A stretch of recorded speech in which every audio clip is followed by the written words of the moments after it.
Welcome back to our channel that is Tesla Science Academy Bardoli. तो बच्चों आज हम बात करेंगे हाइपर कॉन्जुगेशन के बारे में। किसके बारे में? Hyper conjugation.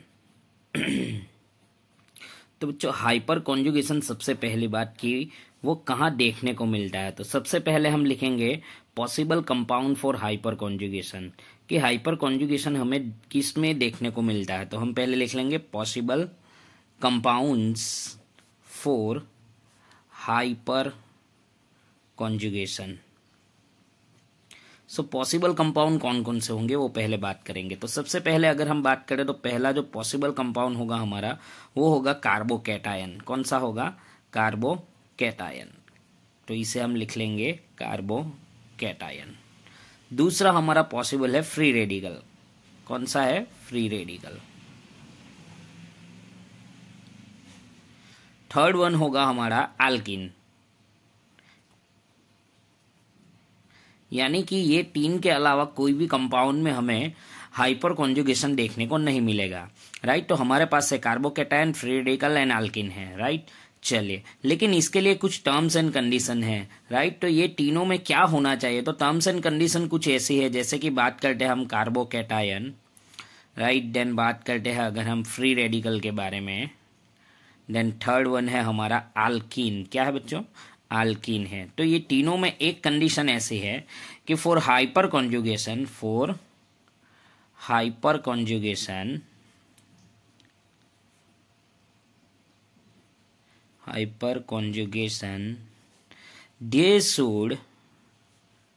they should have at least बोल लो बच्चों या फिर मिनिमम बोल लो आप, at least 1 alpha hydrogen attach to sp3 carbon. यानी कि sp3 कार्बन जो होगा उसके पास मिनिमम 1 अल्फा हाइड्रोजन अटैच होना चाहिए, तभी बच्चों ये कार्बोकैटायन, फ्री रेडिकल और एल्कीन में हमें देखने को मिल सकता है हाइपर कॉन्जुगेशन। राइट। तो सबसे पहले समझते हैं कि हमारे पास sp3 कार्बन कौन सा और अल्फा हाइड्रोजन किसे हम बोलेंगे। राइट। चलिए समझते हैं। जैसे कि मैं यहाँ पे एक एग्जांपल ले रहा हूँ, CNA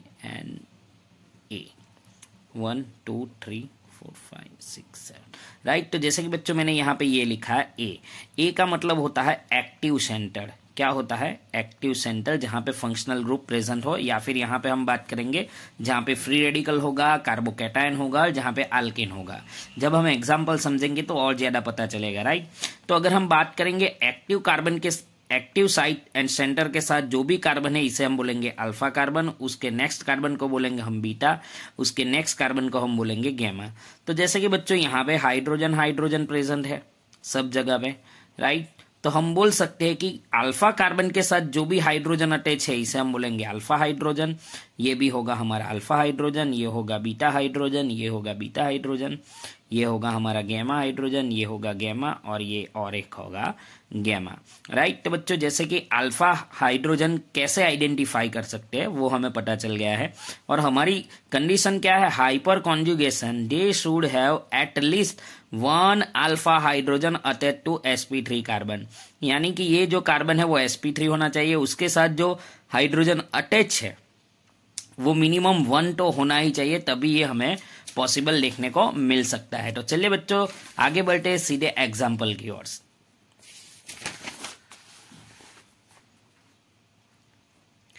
तो बात करते हैं एग्जाम्पल कुछ। तो जैसे कि बच्चों मैं यहाँ पे एक एग्जाम्पल ले रहा हूँ। सबसे पहला एग्जाम्पल वो है मेरा CH3 CH double bond CH2। Right. क्या है? CH3 CH CH2।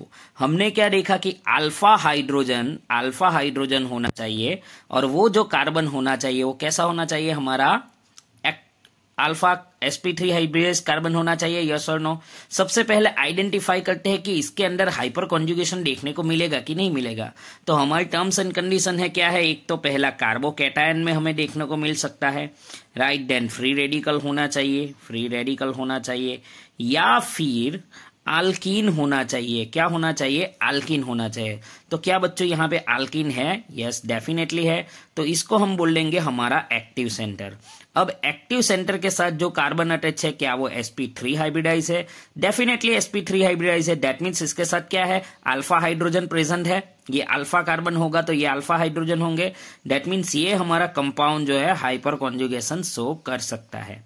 Second example लेते हैं, जैसे कि CH3 CHO, जैसे कि मैंने लिया है यहाँ पे एसिटाल्डिहाइड। अब क्योंकि यहाँ पे एसिटाल्डिहाइड प्रेजेंट है, जिसकी वजह से हम यहाँ पे अगर बात करें तो इसके अंदर हमें हाइपर कॉन्जुगेशन देखने को नहीं मिलेगा, क्योंकि हाइपर कॉन्जुगेशन कहाँ देखने को मिलता है? Carbocation, free radical and alkene के अंदर। थर्ड एग्जाम्पल लेते हैं हम, जैसे कि मैं ले रहा हूं CH3 CH2OH।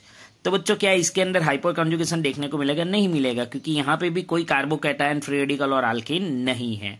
Right, next example लेते हैं, एक और एग्जाम्पल लेते हैं, जैसे कि मेरे पास है CH3 CH2+।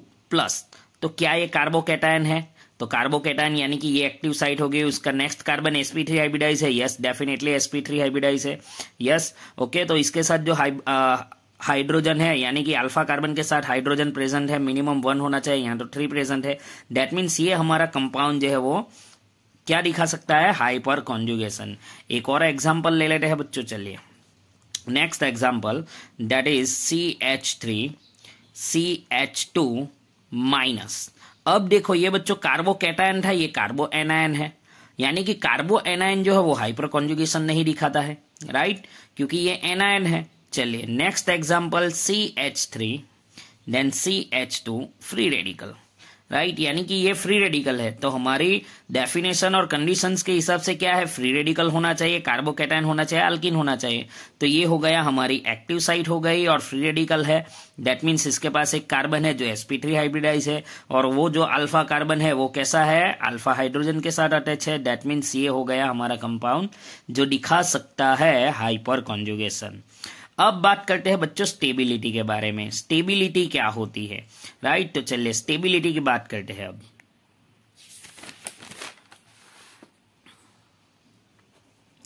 तो बच्चों बात करते हैं स्टेबिलिटी कैसे आइडेंटिफाई करेंगे।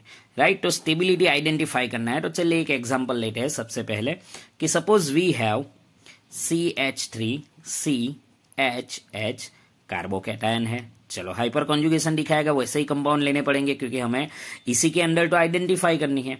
सेकंड क्या है हमारा, जैसे कि CH3 CH, कार्बोकैटायन हो और यहाँ पे भी CH3 है। थर्ड वन है CH3 CCH3 एंड CH3, ये भी कार्बोकैटायन है। तो बच्चों स्टेबिलिटी में आपको ये चीज याद रखनी है, more the number of alpha hydrogen then more the stability. क्या होगा? जितने अल्फा हाइड्रोजन ज्यादा होंगे उतनी स्टेबिलिटी हमें ज्यादा देखने को मिलेगी। तो चलो बच्चों ये हो गई हमारी एक्टिव साइट, यस और नो, कार्बोकैटायन प्रेजेंट है। उसके साथ यहाँ पे देखो ये कार्बन अल्फा हाइड्रोजन है, यस और नो। तो ये कार्बन के साथ कितने हाइड्रोजन प्रेजेंट है? दैट मीन्स 3 हाइड्रोजन प्रेजेंट है। और ये देखो ये कार्बन है जहां पे ये भी अल्फा कार्बन है, ये भी अल्फा कार्बन है, ये दोनों के अल्फा हाइड्रोजन होंगे। तो कितने कितने? 3 + 3, तो यहाँ पे 6 अल्फा हाइड्रोजन प्रेजेंट है। यहाँ पे आप देखोगे तो ये alpha carbon alpha carbon alpha carbon, यानी कि टोटल हाइड्रोजन हम देखेंगे सारे अल्फा हाइड्रोजन है। और कितने नंबर्स में है?